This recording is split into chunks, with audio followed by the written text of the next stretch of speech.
Welcome to Chicago. My first question for you, just the entire trade process, how did that experience go for you? At what point were you kind of clued in that you could be dealt in a trade? Well, the day before it came out, my agent called me and like she typically like doesn't call me. So as soon as I answered, I was like, where'd I get traded to? Cause like I just knew like cause just like the nature of her calling me. And my first question was like, what city? And then she said Chicago. I was like, oh, thank God. 'Cause, obviously some cities are more exciting than others. But I was really excited. Obviously, I was in Phoenix for 5 years. Was drafted, played all my time there. But I mean, obviously, I'm excited for a new chapter. Obviously, Chicago, new team, new staff. Obviously, a lot of the team is changing, so I was excited for the opportunity.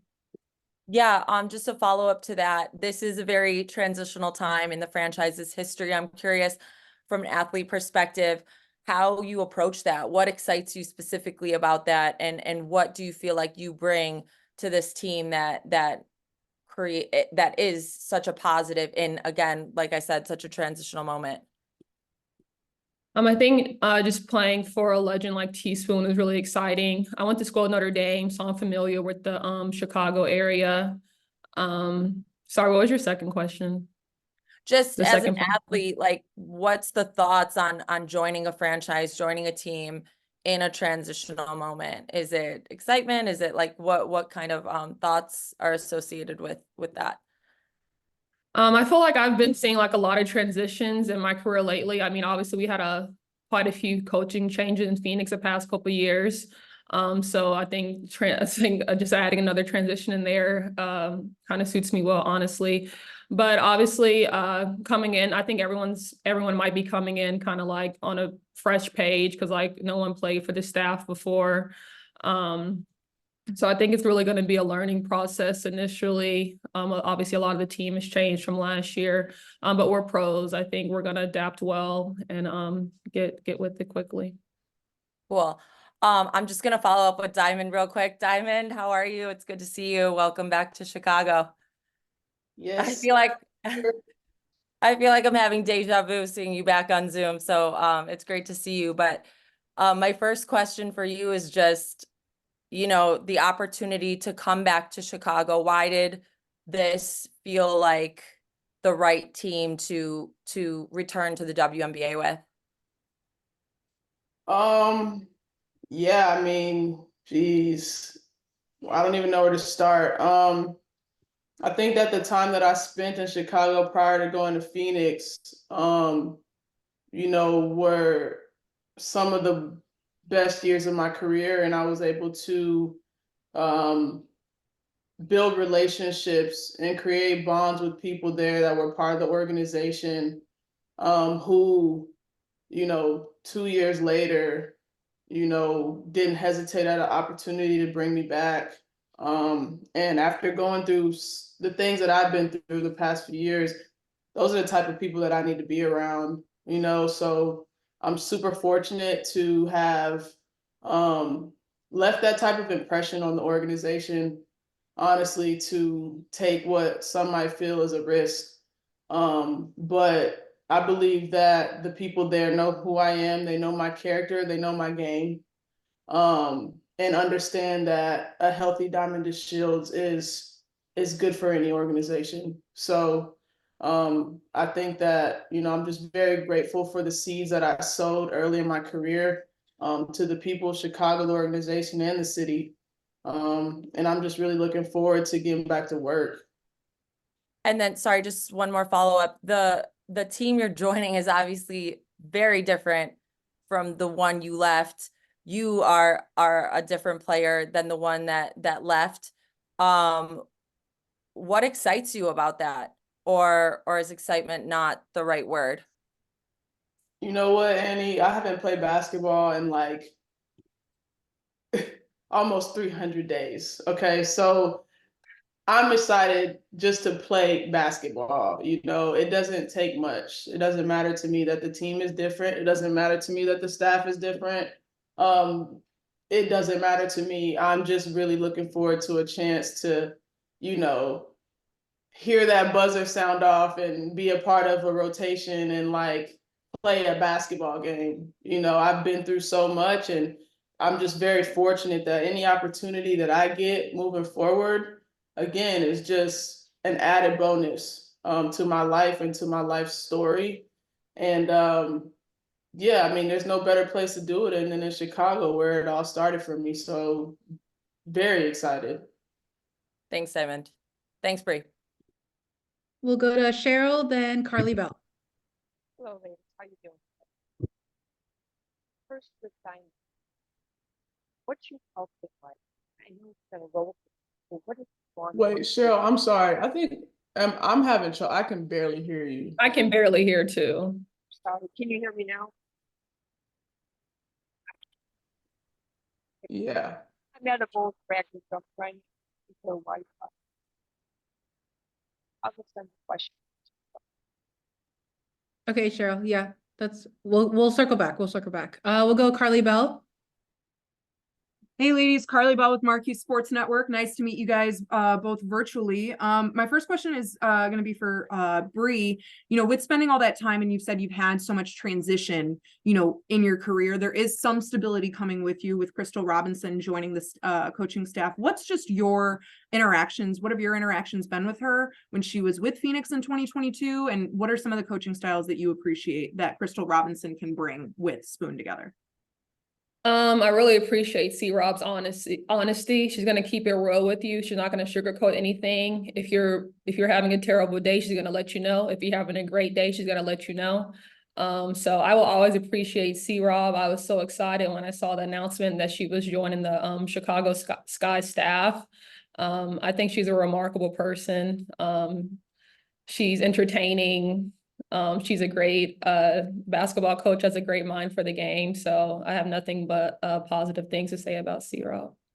And then to kind of follow up, you know, you kind of were in a learning position a little bit, you know, these last 3 seasons. And then we've seen, you know, just this trajectory of your career, even with all of the, you know, transitional phases that you've gone through. What's one thing that you've worked on, you know, playing in Australia and playing overseas that you really wanted to bring to a team who in your position is just a lot smaller than what we've seen in the past? And what do you want to bring to this, to the post play and to the forwards as well? Is it more strength? Is it versatility? Is it your shooting ability? What's the one thing that you've really focused on? I really just think my athleticism, being able to guard multiple positions. So I really rely on that a lot. I mean, I'm sitting on Zoom with Diamond, one of the most athletic people in the league, but I think really just my defensive ability and athleticism. And then Diamond, I have a couple questions for you. You know, this is a homecoming for you in some sort, you know, coming back to Chicago. But, you know, as you said, you haven't played in 300 days. How's the knee? Like what's any updates on your rehab process, or what's kind of the situation there? I'm in a really good spot. You know, I can honestly say that this year that I missed was the best thing for me. You know, after all the big surgery in 2020, and then obviously the knee, I never had any downtime, you know, trying to recover from both of those things. So taking the year off gave me the opportunity to address, you know, and correct any ailments or things that might have been holding me back. And, you know, I'm stronger than I've been. I'm healthier than I've been. You know, I'm in a much better headspace than I've been. So, you know, I'm looking to definitely bring that to Chicago this season. Yeah, to kind of follow up with that, you know, physically, obviously there's a rehabilitation, but mentally, you know, when you spend so long away from the game, you don't want things to get rusty. Or what's the mentality that you want to bring into, you know, your second stint with Chicago? What's something that you really want to maybe not game-wise focus on, but mentally you want to focus on coming back here? Yeah, I mean, my focus is, you know, on being as supportive as I can to my teammates, so that they can be the best versions of themselves. Because, you know, I'm to a place now where this is not something that I take for granted at all. And if that's something that I can have permeate the locker room, you know, and create a sense of, you know, responsibility to the game, you know, and knowing that it can be taken from you at any point. You know, I've had to deal with that twice. You know, these were not injuries that happened to me. These were health issues that just came up in my life at an unexpected time, you know, and my whole thing is if it can happen to me, it can happen to you too, you know, and so, you know, how can I be as supportive as a vet, you know, as a leader, as somebody who has, you know, survived, you know, some pretty traumatic stuff, you know, so that the team can have a sense of resilience very early on. You know, people say we're in a rebuild, but, you know, I don't care to necessarily use that term. You know, I feel like we all have a lot to prove. We all have an opportunity to expand our games and to show how much we've grown, and you know, that's kind of the mentality that I want to bring to the team. Then my final question, it's for both of you guys, so whoever wants to answer first. Weatherspoon has basically, her theme from when she was introduced to now has just been gear up. I want everyone to gear up fans, gear up players. All, when you first heard that, what was your initial reaction? How did you interpret that? And what does that phrase mean to you, to your game, and what you want to bring to the team? Brianna, if you want to go first, that's completely fine. When I hear gear up, I just hear like take it to the next level. I think we always hear like you can push a little bit more. You always have a little bit left to give. Like you always have an extra 1%. So I think of it as when you think you've pushed as hard you can push, give it that little extra gear at the end. So that's definitely what I think about it. Just taking it to the next level when you think you've exhausted everything. Yeah, I think gear up is like, you know, so you just preparing to go to battle. You know, like it's gonna be a grind, like it's gonna be an uphill battle. Every season is, and the team who comes out on top is not always the favorite or the, you know, as we've seen in the past. It's just about who's the healthiest, who's the most prepared, who's the best coached. You know, so all of those things come into play in this league in particular. So when I hear gear up, it's just, you know, get ready to grind. Like we got a lot of work to do. Thank you so much. We'll go Steven, then Chris. Hey everybody, can you hear me? Okay, cool. My first question is going to be for Brianna. You mentioned, you hinted at it a little bit earlier, but you've experienced a lot of different things in your time with Phoenix, from an abrupt role change, coaching changes galore, a deep playoff run, a short season with expectations. How can you kind of compile all of those things and bring what you learned from those situations to the sky? For me, it's about just being patient and facing adversity. Obviously, things are not going to go your way all the time. You can goal set, you can do all these sorts of things to prepare, but at the end of the day, sometimes things just don't go your way. So for me, it's just like dealing with adversity, moving to the next thing, and just always looking forward and not looking back at what's behind you. And then my last question for you is, over the last 2 seasons, you've been a player that's averaged a steal and a block on the seasons. I was curious as far as the context of the Chicago Sky, from the head coach to the players on the roster. How do you feel what you bring to the fold as far as defensive versatility and activity can help add and bring something potentially even new to this situation? I think this guy is really great at shot blocking with having Elizabeth Williams. She's one of the best shot blockers in the league. So I hope to just add to her defensive presence. I know a lot of people hesitate to go down there when she's down there. So I'm really excited to play with her and learn from her and her game from the defensive aspect. And obviously they're bringing in a lot of new people. Obviously Diamond's really active. Michaela's really active. So I think we have a lot of long and athletic people that are going to be really disruptive on the defensive end. Thank you. And then I had two quick questions for Diamond. The first of which being just kind of looking at where you are in your career and for all the things that you mentioned in your previous conversations with Carly. I was curious, how does this situation with the Chicago Sky, transitioning from the Kalia Copper era and kind of into a new era, fit where you are in terms of where you are in your career? I think that, I mean, I don't plan on doing anything other than picking up where I left off in Chicago. And, you know, organizations have quick turnovers always, you know, in terms of eras of players being somewhere and then one year they're there and then one year they're not, you know, so those changes happen. You know, so again, for me, Chicago is familiar territory. You know, it doesn't feel like I'm coming into anything brand new. It feels like I'm uh picking up of some place that I left off. So, you know, I'm very comfortable and I'm very confident with, you know, what I'm walking into Chicago with. And even with all of the changes that have taken place, you know, I feel like I can hopefully reinstill some of the culture that I know I helped create back in, you know, 2021. So that's the plan. And then my last question for you, I think the league as a whole and anybody that covers it is growing to know you as one of the more athletic and downhill inclined players. In terms of skill development, where have you seen that you might be able to add something new to your bag? And what do you think to like expectation wise for yourself? Do you look to kind of put forth on the team as far as the stamp goes? Yeah, I mean, the biggest focus or the biggest, I think the biggest aspect of my game that's kind of been like missing or lacking has been my ability to consistently knock down the deep ball.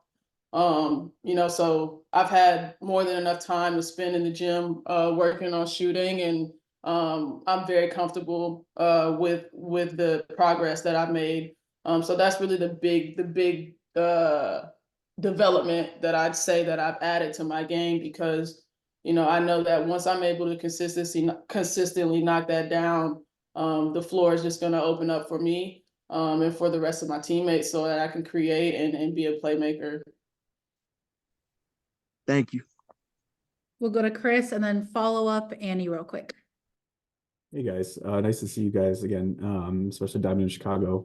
Bria, wanted to start with you really quick. Going back to your time in Phoenix, you mentioned your defensive ability a little bit earlier. How did that time with the Mercury kind of help give you confidence in your defensive ability? Well, obviously just playing the four a lot. I think our league has some really great fours and forwards. So just getting the opportunity to defend a lot of great players in the league. Getting an opportunity to go to play against BG in practice sometimes, obviously one of the most dominant people in the league as well. So I think for me, my defensive game just comes from a lot of reps, playing against other great players, and just really trying to stay focused and be consistent defensively without fouling. And Diamond, real quick, that's kind of a broad question, but just how different are you of a player now than you were when you started in Chicago in 2018? Yeah, I mean, I think I'm different because I'm like better, you know, and I just like in the most humble way, like I'm just better. You know, I'm more grounded. I'm like I said, I'm stronger physically. Everything has been, you know, increased, and I'm just a better person. You know, I like, again, like it's no secret of, you know, the things that I've had to endure and overcome, and um you know, that journey alone has changed me for the better. So, you know, on top of being a better player, I'm just a better person. And yeah, I mean, just huge credit to Chicago for being with me through that time, through those tough times. You know, it's really like a full circle moment. Lastly, we'll follow up with Annie. I just wanted to know what your guys' communication has been with Spoon so far. Have you guys both been in touch with her, or what has that communication been like so far? Yeah, I'll go. I've talked to Spoon, yeah, a few times. Obviously during free agency, talked to her, and then after signing, you know, she's been really, really diligent with her communication, and she's also just very enthusiastic about, you know, getting to Chicago and getting to work. So, you know, communication with Spoon has been great. I've talked to her some. I think it's a little bit hard with the time change here in Australia, but I actually fly back home next week. So I expect to probably talk to her more when I get back stateside. Got it. And then Diamond, just quickly, you're obviously coming back to a team. Dana's role is significantly different. Curious what your thoughts are on the way that she's chipped away at kind of climbing to a starting position, and you know, whatever her role is, it's going to be significantly different than it has been in the past. So just watching from afar in the last couple of years, what are your thoughts on her development? Yeah, I mean, Dana was my rookie. You know, that was my little baby coming into the league. So I'm really proud of her, honestly. You know, I always knew the things that Dana was capable of, and I always tried to speak life into that. Especially on the days and the times where, you know, she might have been getting frustrated or wanted more of an opportunity. You know, now you get to see what you do with that opportunity. You know, so really happy for her to have, you know, stay persistent and kept working hard so that now that that opportunity has arrived, you know, she can really showcase who she is as a player, as a point guard, as a leader. And I think that Dana is primed to capitalize on the opportunity. She's always been a great player. And I believe she will undoubtedly show, you know, everybody exactly who she is this summer. Sorry, just quickly, what is it about her game that you think, you know, makes her capable of being a starting point guard in this league?